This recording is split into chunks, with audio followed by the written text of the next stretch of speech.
guys? It's finally here. 19.5 was just released.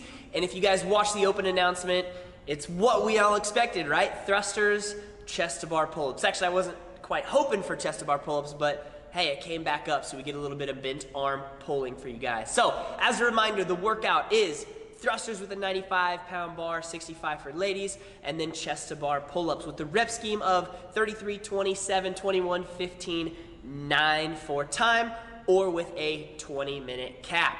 So, as you all hopefully expect, if you've ever done Fran, if you've ever done any of the last open workouts over the last, shoot, I don't know, 4 or 5 years, right? Everything has been thrusters, maybe even thrusters with chest to bar pull-ups or pull-ups, some type of Fran variation, all right? So if you guys are looking at this workout like it's familiar, what the biggest thing we want you guys to think about doing is reflecting back on those experiences. How did those workouts make you feel? Where was the limiter? Was it in your grip? Was it in your capacity to breathe? Was it in your muscular endurance, your ability to be able to cycle lots of pull-ups, right? Was it the bicep that was blowing up? Be able to cycle lots of thrusters? Was it your quads that were blowing up, or your shoulders from pressing, right?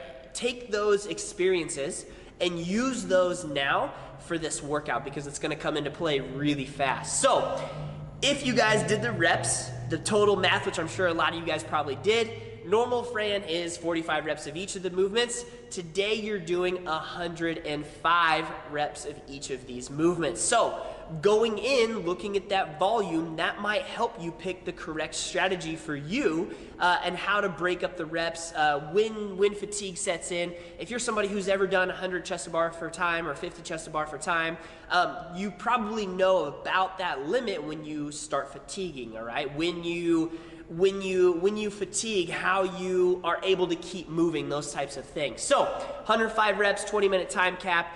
The key point that I want you guys to think about as you're going through this workout is, I know we say this a lot, but don't start off too hot. Don't blow your wad super early in this workout in the first round of 33, right?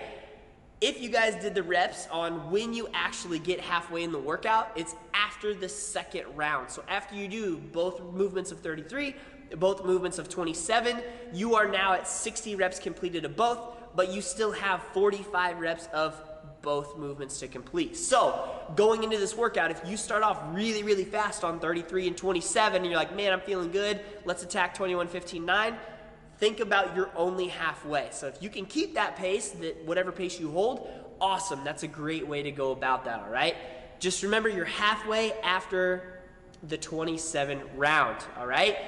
If you guys are, you might see me wearing my grips right now, I'm doing a little demo for you guys, but you might see a lot of people wearing grips.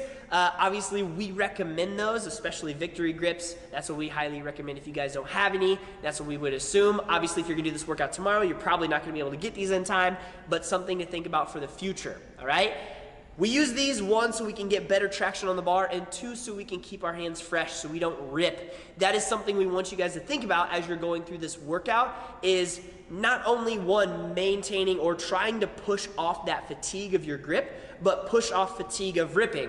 Last thing you want to do is feel really good, get into your set of 27 or even on your set of 33, you go to do your pull-ups, whether they're butterfly, whether they're kipping, and then you go and rip.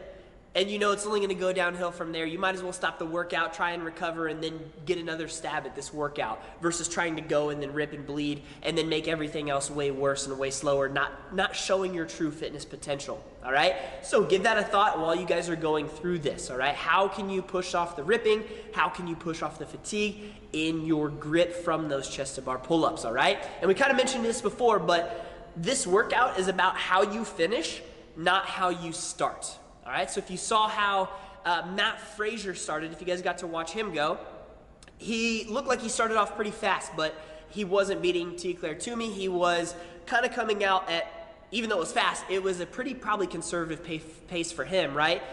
Breaking up the thrusters, breaking up the chest to bars for the first 3 rounds, then going almost faster towards the end so he could maintain that pace, if not speed it up, right, as the rep scheme got lower, as he was transitioning a little bit quicker.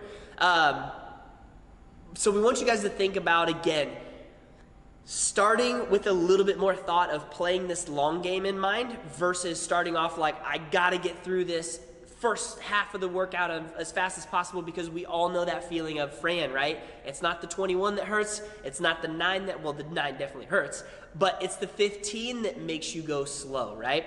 So 33, you know that 27, 21, and 15 are gonna be where people make or break this workout right through that, all right? So it's not how you start, it's about how you continue and finish. All right, now, before we get to talking about some specifics about the movements themselves, what we want to have you guys think about is the taxing ability of both of these movements, not only on your body physically, but on your hands, and if you should do or not to redo this workout again.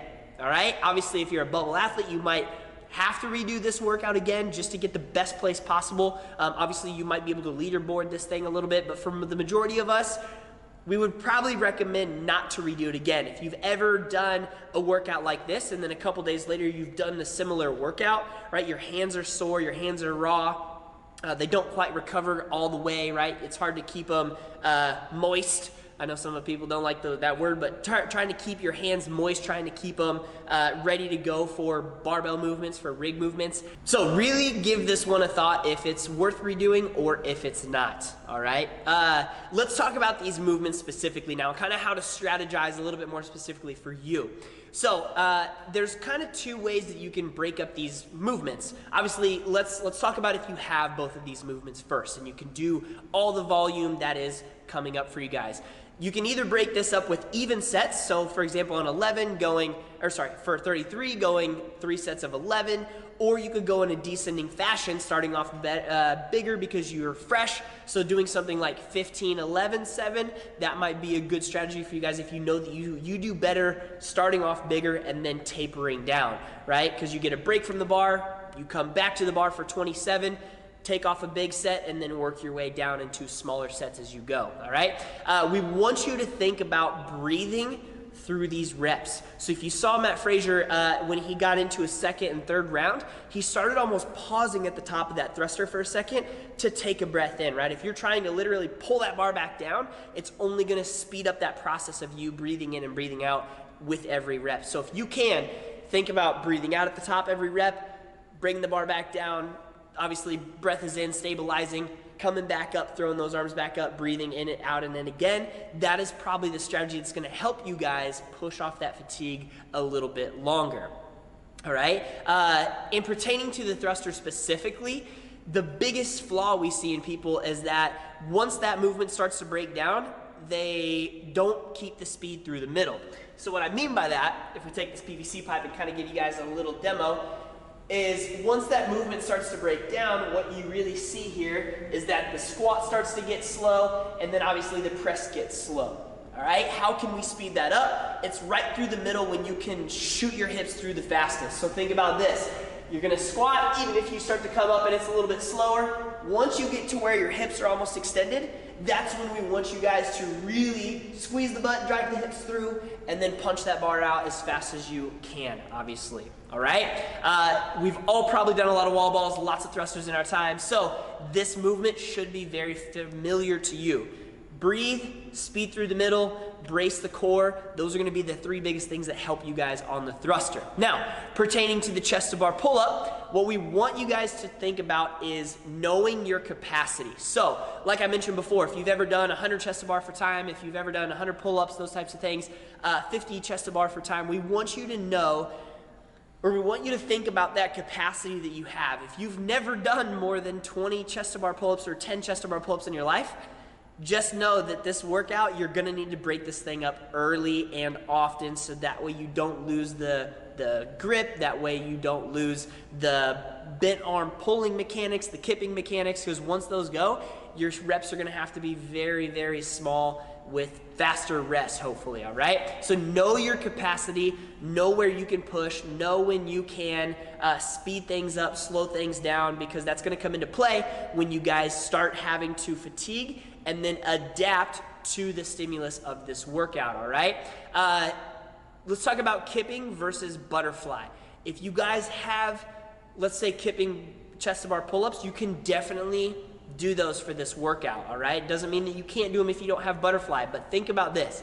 If you are doing kipping chest to bar pull-ups, it's a lot more grip intensive, right? You're having to change directions on the bar versus keeping that constant cyclic motion of the butterfly.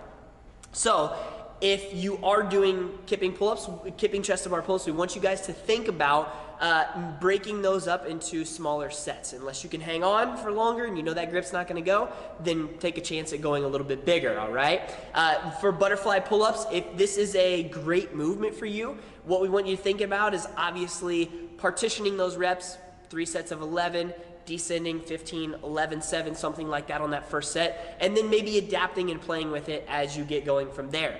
Last thing you want to do though is just make sure that you're not going too small of sets and resting longer and longer with each set, right? If you take smaller sets, just make sure that your rest is literally hop off, watch a clock, count your breath, 3, 2, 1, get back up and do a couple reps at a time. That might be more beneficial for you than trying to break off big reps and then resting for 30 seconds before you get back up for the bar on your next one, all right?